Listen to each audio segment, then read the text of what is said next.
नमस्कार, बुलेटिन में आपका स्वागत है। मैं हूं आपके साथ आशा सरमाल। चलिए शुरुआत करते बुलेटिन की इस वक्त की बड़ी खबर से ही शुरुआत करेंगे। राजौरी से बड़ी खबर देखने को मिल रही है, जहां पर त्योहारों को मद्देनजर रखते हुए अब हरकत में आ गया है फूड सेफ्टी डिपार्टमेंट और राजौरी के बाजारों में मिठाइयां सजते ही उठाए गए हैं सैंपल। मिलावटखोरों के खिलाफ राजौरी प्रशासन ने नकेल कसना शुरू कर दिया है। खाद्य पदार्थों की गुणवत्ता की जगह जगह पर जांच होने लगी है। महज आज ही का दिन शेष है और कल दीपावली का पर्व है। उसी को मद्देनजर रखते हुए फूड सेफ्टी डिपार्टमेंट की तरफ से यहां जिस तरह से आप देखिए कार्रवाई को अंजाम दिया गया है, ये देखने वाली बात है, क्योंकि राजौरी के बाजारों में मिठाइयां सजते ही दुकानों के अंदर सेफ्टी एक्ट डिपार्टमेंट जो है वो पूरी तरह से काम करता हुआ नजर आ रहा है। फूड सेफ्टी डिपार्टमेंट की अगर बात करें तो मुकम्मल तरीके से देखिए किस तरह से काम जो है वो जिला राजौरी के अंदर होता हुआ नजर आ रहा है। मिलावटखोरों पर किस तरह से नकेल कसी जाएगी, ये देखने वाली बात है, क्योंकि मिलावटखोरों के खिलाफ राजौरी प्रशासन अब पूरी तरह से अलर्ट पर आ चुका है। खाद्य पदार्थों की गुणवत्ता की जांच होने लगी है और जगह जगह पर लगाए गए स्टॉल्स की भी पूरी तरह निगरानी जो है वो रखी गई है, क्योंकि दीपावली पर्व को मद्देनजर रखते हुए बाजारों में अब मिठाई की दुकानें सज चुकी हैं और जाहिर तरीके से मिलावटखोर अगर वहां पर देखे जाते हैं तो इन लोगों पर किस तरह से कार्रवाई होगी, ये देखने वाली बात है, क्योंकि लगातार दीपावली को मद्देनजर रखते हुए बाजारों में अब भीड़ उमड़ने शुरू हो चुकी है, जहां पर पटाखे खरीदते हुए लोग नजर आ रहे हैं, मिठाइयां खरीदते हुए नजर आ रहे हैं और उसी के बीच में अब फूड सेफ्टी डिपार्टमेंट पूरी तरह से हरकत में आता हुआ नजर आ रहा है। फूड सेफ्टी डिपार्टमेंट की तरफ से सैंपल उठाए गए हैं और अब इन सैंपल्स की जांच की जा रही है और अगर गुणवत्ता नहीं पाई जाती है तो इन दुकानदारों पर नकेल भी कसी जा सकती है, कार्रवाई भी हो सकती है। लेकिन बड़ा सवाल यहां पर यह है कि जब तक सैंपल नहीं आते हैं, उनकी रिपोर्ट नहीं आती है, तब तक कुछ नहीं कहा जा सकता है। लेकिन अगर रिपोर्ट सही आती है तो जाहिर तरीके से दुकानदारों को राहत भी मिल सकती है। लेकिन इस वक्त आप देखिए अपडेट जिला राजौरी से देखने को मिल रही है, जहां पर फूड सेफ्टी डिपार्टमेंट पूरी तरह से हरकत में आता हुआ नजर आ रहा है। जमशेद मलिक हमारे साथ जुड़ चुके हैं। जमशेद, क्या कुछ अपडेट है, किस तरह से फूड सेफ्टी डिपार्टमेंट काम कर रहा है वहां पर? जी बिल्कुल, अगर ये कहीं कल जिस दिवाली का त्योहार है उसके पहले ही फूड एंड ड्रग की तरफ से आज मार्केट की चेकिंग की जा रही है और सैंपल भी लिए जा रहे हैं। हमारे साथ assistant commissioner drug and food भी, इनसे भी बात करेंगे गुरु जी कि किस तरह की चेकिंग है और किस तरह के सैंपल लिए जा रहे हैं। सर, आज आपकी तरफ से जो चेकिंग की जा रही है इसे क्या मकसद है और सैंपल जो लिए जा रहे हैं इनका क्या मकसद? देखिए, जो आज से नहीं है कि दिवाली के फेस्टिवल के बगैर भी हमारे हायर अथॉरिटीज हैं, जैसे food safety and standard authority of India की तरफ से हमारे commissioner food safety Shri Shakilur Rahman ji और डिस्ट्रिक्ट मैजिस्ट्रेट, इनके स्ट्रिक्ट इंस्ट्रक्शंस हैं और हर वक्त वो हमारे पास कांटेक्ट में हैं हम उनके, कि उन्होंने हमें स्ट्रिक्ट इंस्ट्रक्शंस किए हैं कि किसी को भी किसी भी फेस्टिवल के बगैर भी आप रूटीन इंस्पेक्शन रखें। तो हम टाइम पर हर फूड आर्टिकल पर वो जमशेद सवाल कीजिए कि महज कल दीपावली का पर्व है और आज फूड सेफ्टी डिपार्टमेंट जो है वो काम करता हुआ नजर आ रहा है। 2 दिन पहले ये कार्रवाई होनी चाहिए थी कि आज तक रिपोर्ट आ जाती। जो फेस्टिवल है, दिवाली फेस्टिवल है, बिल्कुल, अगर इसकी बात करें हम, जिस तरह कल दिवाली है, आज ये चेकिंग की जा रही है, सिर्फ एक दिन इसमें बचा हो, इससे पहले इस तरह की चेकिंग क्यों नहीं शुरू की गई? हमने पहले भी शुरू की है। जैसे मैं अपनी पूरे स्टॉक को लेकर मेरे पास पूरा डिस्ट्रिक्ट है, तो पूरी टीम को लेकर मैंने सुंदरबनी में की है, नौशहरा में की है और जहां पर मैंने 3-4 दिन से कंटिन्यू ड्राइव चल रही है। ऐसा नहीं है कि आज पहली बार कर रहे हैं। तो हमने जब आज लास्ट में रखा था कि आज दिवाली के एक दिन पहले जो है पर्टिकुलर इस बड़े टाउन में जो मेन मैन्युफैक्चरिंग यूनिट है, जो एस्टेब्लिशमेंट्स हैं, उन पर वो नजर रखी जाए और वहां से कीजिए कि ज्यादातर लोगों ने मिठाइयां खरीद ली हैं, घरों के अंदर पहुंच चुकी है मिठाइयां और उसके बाद यहाँ पर इतनी देरी से फूड सेफ्टी डिपार्टमेंट हरकत में आया है और अगर सैंपल सही नहीं पाए जाते हैं तो कहीं ना कहीं परेशानी हो सकती है।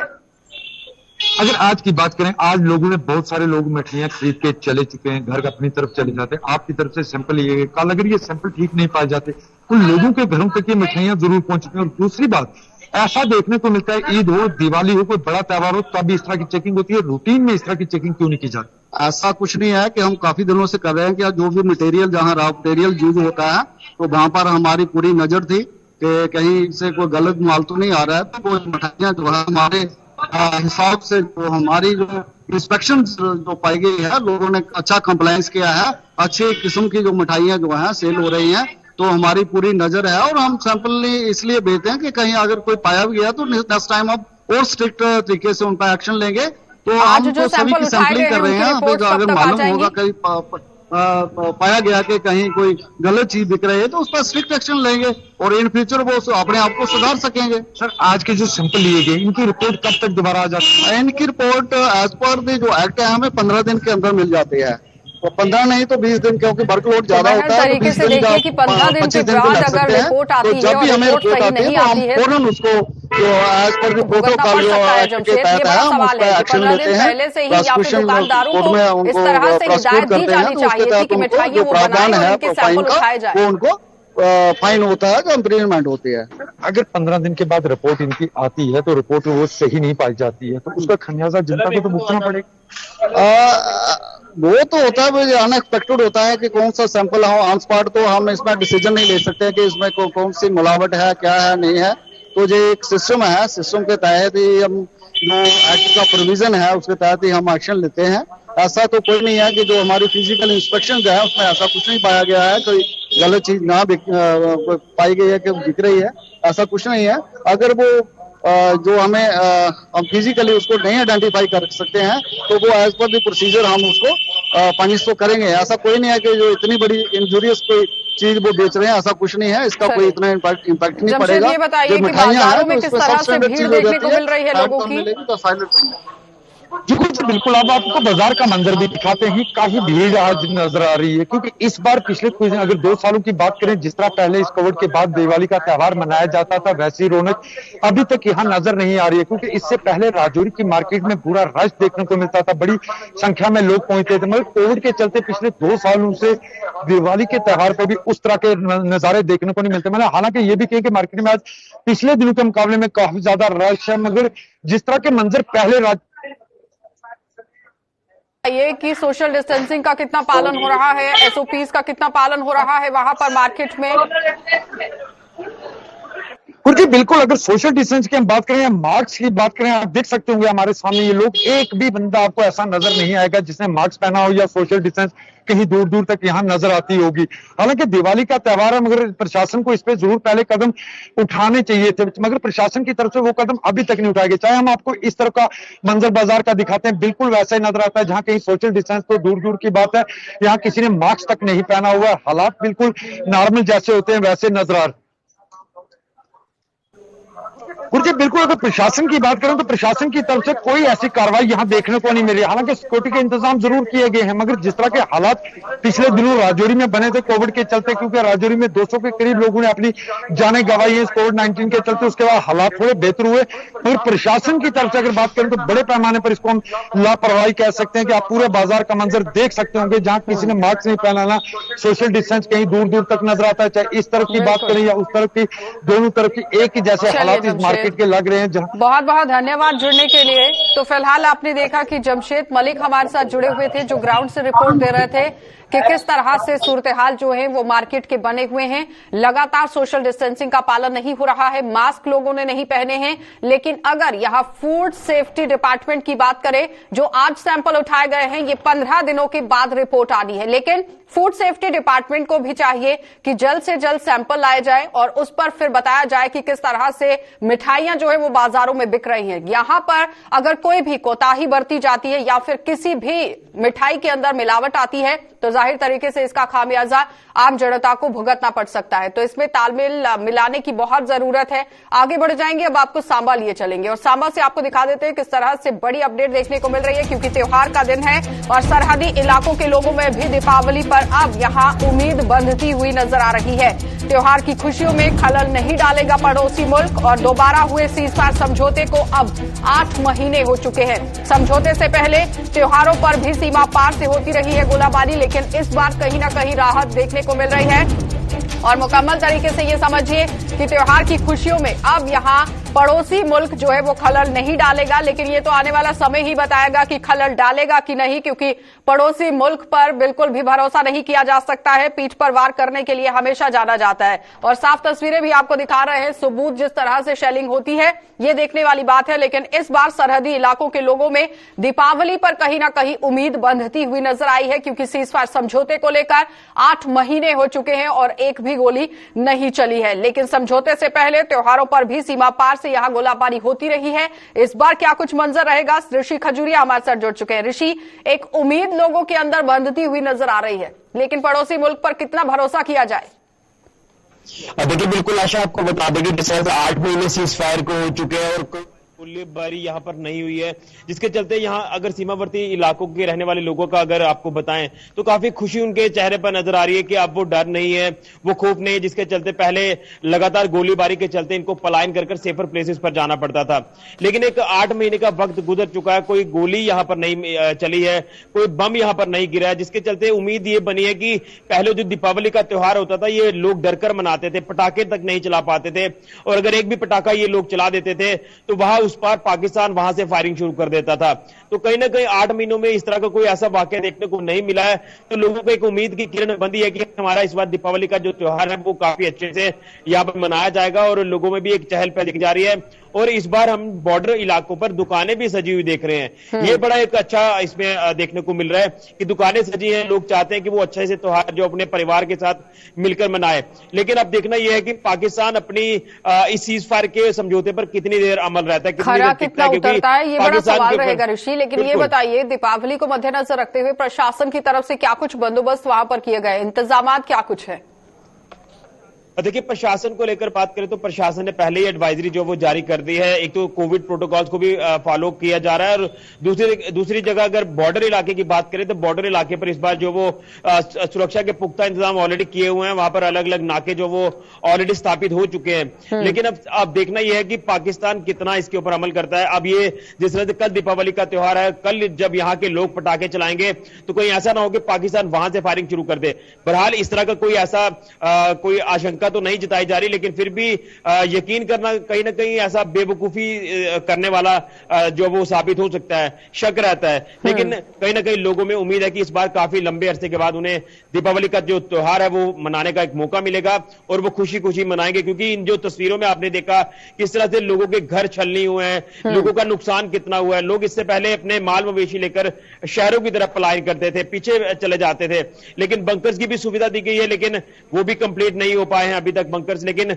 उम्मीद यही है कि जो सीज फायर हुए 8 महीने अब हो चुके हैं, ये एग्रीमेंट हुए 8 महीने हो चुके हैं, इसके ऊपर कि जिस तरह से बंकर्स को लेकर आपने बात की है, सरकार और प्रशासन की तरफ से बहुत बड़े बड़े दावे पेश किए गए हैं कि सरहदी इलाके के अंदर हर एक सुख सुविधा यहां पर लोगों को दी गई है, लेकिन बंकर्स महज अभी तक नहीं बन पाए हैं। और ऊपर से यह दीपावली का पर्व भी है, और इस बीच में अगर शेलिंग होती है तो बंकर्स का इस्तेमाल किया जा सकता था अगर वो तैयार होते तो। देखिए, बिल्कुल जो बंकर्स को लेकर यहाँ हमें अपडेट मिल पाया है वो साफ तौर पर ये है कि बंकर्स कुछ जगह बन चुके हैं, कुछ जगह इनकम्प्लीट बंकर्स है, यानी बंकर्स के ऊपर जो छत डलना था वो अभी तक नहीं डल पाया है। और अगर वक्त पर यहाँ पर छत डल जाता, माउंटेन डल जाती, तो शायद अगर अभी सीज फायर का उल्लंघन पाकिस्तान करते तो उस शेलिंग से बचा जा सकता है। लेकिन प्रशासन इसके ऊपर वचनबद्ध है। हमने डीसी मैडम से कुछ दिन पहले बात भी की थी, उनका साफ तौर पर कहना है कि लगातार साइट्स जो वो देखी जा रही है, जगह चिन्हित की जा रही है, और जल्द से जल्द बंकर्स जो कुछ बचे हैं जो नहीं बन पाए हैं उनको भी जल्द मुकम्मल कर लिया जाएगा, और पाकिस्तान की गोलाबारी से बचने के लिए पुख्ता इंतजाम यहाँ पर कर लिए जाएंगे। लेकिन अब सवाल यही है कि कल की दीपावली किस तरह से बॉर्डर के लोगों की होती है। बहुत बहुत धन्यवाद जुड़ने के लिए। तो फिलहाल आपने देखा कि ऋषि खजूरिया हमारे साथ जुड़े हुए थे, जो बता रहे हैं कि किस तरह से यहाँ पर अब बॉर्डर एरियाज के अंदर लोग कहीं ना कहीं उम्मीद बांधते हुए नजर आ रहे हैं कि सरहदी इलाकों पर अब सीज फायर नहीं देखने को मिलेगा, क्योंकि सीज फायर समझौते को लेकर 8 महीने हो गए हैं, एक भी गोली नहीं चली है। लेकिन फिर भी आप ये समझिए कि पड़ोसी मुल्क पर भरोसा नहीं किया जा सकता है, कुछ भी वो करने को तैयार रहता है हर वक्त, लेकिन हमारे जवान पूरी तरह से मुस्तैद हैं। आगे बढ़ जाएंगे, जिला कठुआ आपको लिए चलेंगे, क्योंकि कठुआ से भी बड़ी अपडेट देखने को मिल रही है, जहां पर आप देखिए कठुआ के बिलावर व बनी के ऊपरी इलाकों में बर्फबारी की वजह से यहां ठंड हो गई है, और कठुआ के मैदानी इलाकों में भी मंगलवार को बारिश से काफी लोग जो है वो ठंड में रहने को मजबूर हो गए, काफी ठंडक का एहसास उन्हें हुआ, और मौसम में आए हुए बदलाव से डेंगू में भी निजात मिलने की उम्मीद बंधती हुई नजर आ रही है, क्योंकि लगातार जिला कठुआ के अंदर डेंगू के भी मरीजों में इजाफा होता जा रहा था। लेकिन अब यहां मौसम ने जिस तरह से करवट बदली है उसमें भी कहीं ना कहीं राहत जरूर मिलेगी, क्योंकि बिलावर और बनी बसोली की अगर बात की जाए तो ऊपरी इलाकों में बर्फबारी का सिलसिला बदस्तूर जारी है, जिसकी वजह से इलाके के अंदर ठंड बढ़ गई है, और ठंड की वजह से लोग यहां काफी परेशान देखे जा रहे हैं। लेकिन ठंडक का एहसास भी हो रहा है, साफ तस्वीरें भी आपको दिखा रहे हैं किस तरह से बर्फबारी यहां पर हुई है, और मुकम्मल तरीके से यहां जो तस्वीरें हैं वो बदली बदली सी नजर आ रही हैं। खूबसूरत तस्वीरें यहां पर देखने को मिल रही हैं।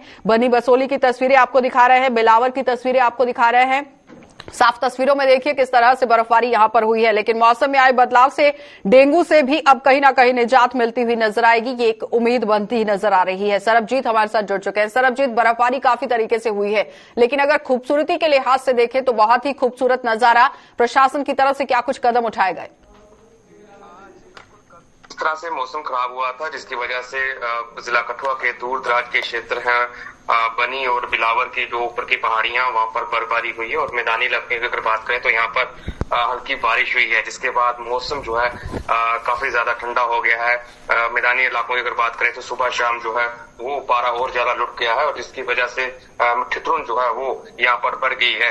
प्रशासन की अगर बात करें तो प्रशासन से पहले से ही आदेश जो है, जो स्नो के एरियाज हैं जहाँ पर बर्फबारी ज्यादा होती है, उन इलाकों को पहले से सचेत कर दिया है कि बर्फबारी का मौसम है और एडवाइजरी भी जिस तरह से इसी माह के लिए जारी की गई है। प्रशासन की ओर से साफ कर दिया गया है कि आप लोग वापिस अपने सुरक्षित स्थानों पर पहुंच जाएं, क्योंकि पिछली बार भी हमने देखा कि जो पिछली बार बर्फबारी हुई थी, 5 गडरिये जो हैं इस बर्फबारी की चपेट में वहां पर फंस गए थे, जिनको प्रशासन ने वहां पर पहुंचकर रेस्क्यू किया था। इस बार भी प्रशासन की ओर से अलर्ट जो है वो पहले ही जारी कर दिया गया है। और लोगों की सुविधा को लेकर अगर बात की जाए, रसद का सामान किस तरह से वहां पर पहुंच रहा है?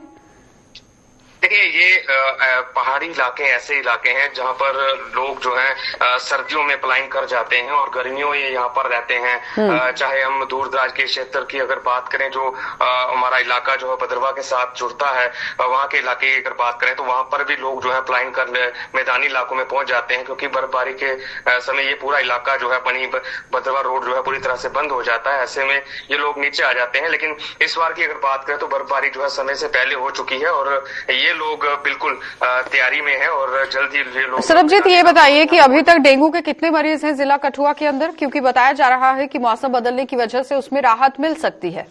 हाँ जी, बिल्कुल। एक राहत की खबर ये है कि जिस तरह से मौसम थोड़ा ठंडा हुआ है तो ये अधिकारी भी जो स्वास्थ्य विभाग के, वो भी उनका भी यही कहना है कि जिस तरह से मौसम ठंडा हुआ है तो हो सकता है कि डेंगू का प्रकोप जो है वो कम हो, क्योंकि 200 के करीब जिला कठुआ में डेंगू के मामले जो हैं वो सामने आ चुके हैं। सबसे अधिक अगर बात करें तो ग्रस्त सबसे अधिक ज्यादा गोविंदसर का इलाका है, जो जिला मुख्यालय से सटा हुआ ग्रामीण क्षेत्र है। यहाँ पर सबसे अधिक डेंगू के मामले सामने आए हैं। लेकिन पिछले कुछ दिनों की अगर बात करें तो डेंगू के मामलों में जरूर यहाँ पर कुछ कमी हुआ है, वो देखी गई है और उम्मीद ये जताई जा रही है कि जिस तरह से मौसम ठंडा हो रहा है। और सरबजीत, एक और बात यहाँ पर यह है कि जिस तरह से तस्वीरें देख रहे हैं हम, काफी खूबसूरत तस्वीरें हैं। पर्यटन के लिहाज से कितना काम हुआ है वहां पर बसोली के अंदर और बिलावर के अंदर? जी, ये अपर रीचेस की तस्वीरें जिस तरह से देख रहे हैं कि ये बनी के इलाके की तस्वीरें हैं। सरथल जो है एक बड़ा खूबसूरत इलाका है जहाँ की तस्वीरें ये स्क्रीन पे चल रही हैं। हालांकि पर्यटन के लिहाज से यहाँ पर TRC टूरिस्ट रिसेप्शन सेंटर जो है वो तो बना दिया गया है, लेकिन मोबाइल कनेक्टिविटी यहाँ पर नहीं है, रोड कनेक्टिविटी यहाँ पर नहीं है, जिसकी वजह से पर्यटन जो है वो काफी ज्यादा कम है। और इन सर्दियों के समय की अगर बात करें तो अब मौसम जिस तरह से बर्फबारी का मौसम है और बर्फबारी जो है आने वाले समय में और ज्यादा होगी तो ये इलाका पूरी तरह से कट जाएगा।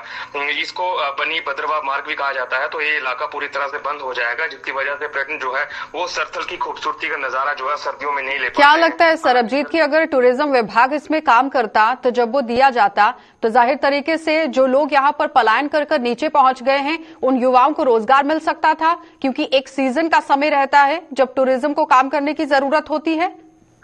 जी, निश्चित तौर पर जिला कठुआ की अगर बात करें तो बनी का ये इलाका काफी खूबसूरत इलाका है और पर्यटन के हिसाब से भी अपार जहाँ पर स्रोत है। लेकिन कहीं ना कहीं प्रशासनिक अनदेखी, कहीं ना कहीं सरकारों की अनदेखी की वजह से यहाँ पर जो है कहीं ना कहीं अगर देख सकते हैं कि सर्दियों में जिस तरह से इस इलाके की खूबसूरती और ज्यादा बनती है, लेकिन कहीं ना कहीं कमी जो है वो जरूर प्रशासन की ओर से रही है, जिसकी वजह से यहाँ पे लोगों को पलायन करना पड़ता है और मैदानी इलाकों में आना पड़ता है। लेकिन चाहिए सरकार को यही कि यहाँ पर रोड कनेक्टिविटी है जो है वो दुरुस्त की जाए। हर तरह की सुविधा उपलब्ध अगर करवाई गई होती तो जाहिर तरीके से यहाँ टूरिज्म को बढ़ावा मिल सकता था और आम लोगों को रोजगार मिल सकता था, कारोबार उनका चल सकता था। बहुत बहुत धन्यवाद सरबजीत जुड़ने के लिए। तो फिलहाल आपने देखा सरबजीत हमें रिपोर्ट कर रहे थे, लगातार उन्होंने बताया है कि मोबाइल कनेक्टिविटी नहीं होती है इस इलाके के अंदर, क्योंकि रास्ता पूरी तरह से जैम रहता है, बर्फबारी यहाँ पर हो जाती है। लेकिन अगर टूरिज्म विभाग और रोड विभाग यहाँ पर मिलकर काम करता है तो जाहिर जाहिर तरीके से रोजगार के साधन भी बढ़ सकते हैं और युवाओं को इसका फायदा भी हो सकता है। तो इस तरफ टूरिज्म विभाग को भी सोचने की जरूरत है। बहरहाल अगर हम डेंगू के मरीजों की बात करें तो 200 के पार यहां जिला कठुआ के अंदर बताए जा रहे हैं, लेकिन अब कहीं ना कहीं उसमें भी निजात जरूर मिलेगी। आगे बढ़ जाएंगे। रोशनी के पर्व दीपावली से ठीक एक दिन पहले आज देश भर में छोटी दीपावली का पर्व जो है वो बड़े ही धूमधाम के साथ मनाया जा रहा है। इस त्योहार का खुमार जो है वो हर किसी के सर पर चढ़कर बोल रहा है। और बात करें अगर जम्मू की, तो यहां पर भी लोग इस त्योहार की सभी परंपराएं निभाने के लिए कमर कस चुके हैं।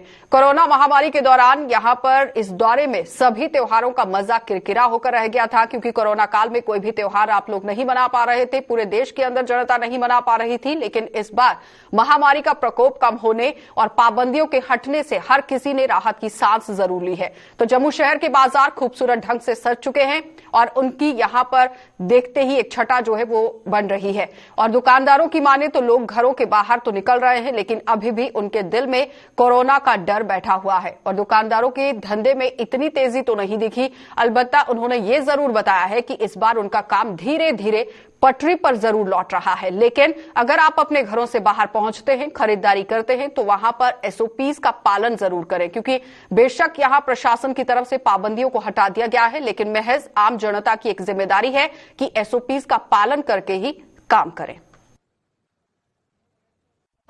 हमेशा की तरह लास्ट टाइम की तरह से थोड़ा इम्प्रूवमेंट हुई है बाजारों में, मार्केट में अच्छा लग रहा है। लोगों को देख के दुकानें सजी हुई हैं, वो भी अच्छा लग रहा है। पर पहले 2 साल तो ये सब चीजें था नहीं कोरोना की वजह से, बट इस बारी का थोड़ा हुआ, अच्छा लग रहा है देख के। मटेरियल पर डिपेंड करता है कि वो कितना अच्छा है, तो कितना नहीं अच्छा है। अदरवाइज लोगों पर है कि वो लेना चाहते हैं कि नहीं लेना चाहते हैं। जो बोलते हैं ना कि पटाखे नहीं जलाने, पॉल्यूशन होता है, वो जो लोग करते हैं वो तो करते हैं, उन पर कोई असर नहीं होता। जो नहीं करते वो नॉर्मल सिंपल कलर से, फ्लावर से, लाइटिंग करके इन सब से सेलिब्रेट होती है अच्छे से, डिसेंट तरीके से। हाँ, इस बार ना पिछले साल से 2 सालों से जो जैसे वैरायटी आती थी, पूरी तरह से वैरायटी आ नहीं पा रही है। थोड़ी काफी कम वैरायटी है, इससे ज्यादा नहीं होती है। क्या लगता है ये आशा तो सही रहे कि पहले से बहुत फर्क है। लोग भी बाहर आ रहे हैं, लेकिन फिर भी डर लगता है कि ये कोरोना का डर है। गवर्नमेंट की गाइडलाइन है, उस गाइडलाइन को ध्यान में रखकर इस्तेमाल करना चाहिए, मास्क लगाना चाहिए और सोशल डिस्टेंसिंग का काम। बाकी दुकानों पर माल तो काफ़ी है, दुकानदारों ने अपनी अपनी दुकानें सजाई हुई हैं। अभी गाहक आना शुरू हो जाएंगे। ये पक्का डंगा वो शहर का वो जगह है जहाँ पाँव रखने के लिए जगह नहीं होती है, लेकिन दुकानें बिल्कुल दुकानदारों ने सजाई हुई हैं और काम आस्ता आस्ता पटरी पर लौट रहा है। तो जम्मू कश्मीर प्रशासन ने भी इस दीपावली पर सिर्फ इको फ्रेंडली यानी पर्यावरण के अनुकूल पटाखे चलाने की इजाजत दे दी है। जम्मू में पटाखों के स्टॉल सज चुके हैं और पटाखा कारोबारियों को भी सिर्फ इको फ्रेंडली पटाखों की बिक्री करने की इजाजत दी गई है। हालांकि बात करें अगर पटाखा कारोबारियों के धंधे की, तो यहां पर इस बार भी उन्हें काफी तरीके से मुशक्कत भी करनी पड़ी और निराशा हाथ लग रही है। तो कोरोना के दौर से यहां लगातार किस तरह से काम हो रहा है ये देखना बहुत जरूरी है, क्योंकि दौर से जूझने के बाद देश भर के अन्य राज्यों के साथ साथ जम्मू में भी महंगाई चरम पर पहुंच चुकी है। और यही वजह है कि ज्यादातर लोग इस बार आतिशबाजी से भी परहेज कर रहे हैं। पटाखा व्यापारियों की माने तो कोरोना का प्रकोप भले ही कम हो गया है, लेकिन ये महामारी अभी जड़ से नहीं मिट पाई है, जिसके चलते लोग भी पैसा सोच समझकर खर्च कर रहे हैं।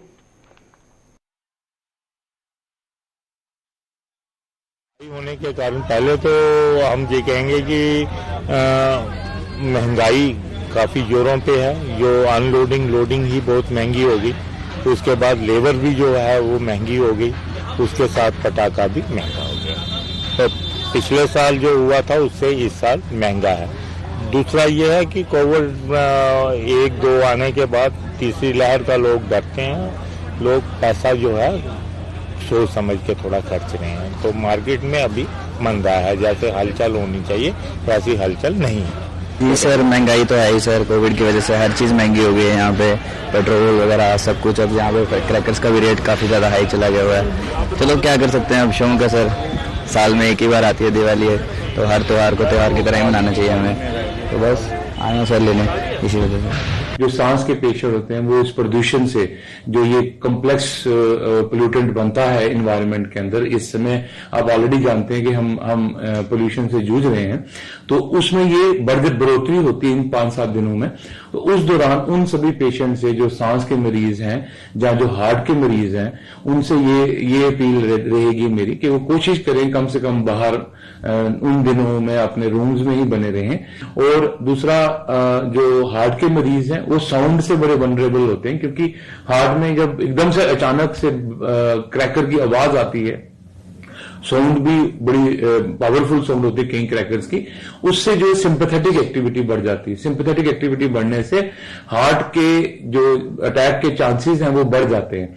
तो इसलिए साउंड जहां कम है उस कमरे में, अंदर वाले कमरे में आप थोड़े बने रहें। कुछ अगर ऐसे लक्षण दिखें जैसे चेस्ट में पेन होना, दबाव होना, सांस उखड़ना, सांस लेने में परेशानी होना, हाथ पैर नीले होना, होठ नीले होना, अगर ऐसे कोई भी लक्षण हो तो वेट ना करें, इमीडिएट जो है मेडिकल अटेंशन जो लें।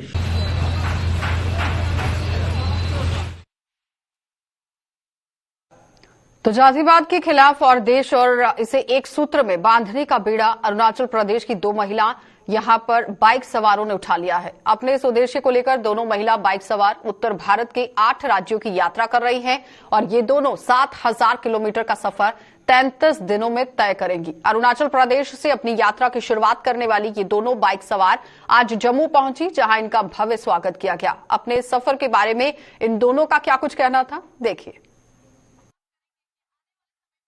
हम लोग का ये मिशन है कि एक्चुअली हम लोग का पीस एंड ब्रदरहुड और राइजिज्म का ऊपर हम लोग राइट कर रहे हैं, क्योंकि बहुत सारा हम लोग का नोटिस जो पेश किया है कि कोरोना को लेके हम लोग का वहाँ पे क्या हुआ था कि अरुणाचल जो मतलब नोटिस जो चाइनीज चिंकीज बोला जाता है, हम लोग को अरुणाचल और नोटिस को ऐसे नहीं बोलते है कि वी आर इंडियन, लाइक हम लोग को अलग से ट्रीट किया जाता है। उसके ऊपर पे हम दोनों, हम और मेरा लेडी राइडर्स इतना बड़ा दूर से अरुणाचल प्रदेश से यहाँ आज पहुँचा है। सब आज 5 स्टेट हो गया जम्मू पे, तो उसका ऊपर में हम लोग राइड किया था रेसिज्म का ऊपर में। और हम लोग का वही है कि उसके बाद स्कूल में और रूरल एरिया में हम लोग विजिट कर रहे हैं, थोड़ा इंटरेक्ट कर रहे हैं, बच्चा लोग को सिखा रहे हैं कि अरुणाचल क्या है, अरुणाचल कहाँ से है, उसके बाद अरुणाचल में क्या होता है, थोड़ा सा ये सब चीज बता रही है।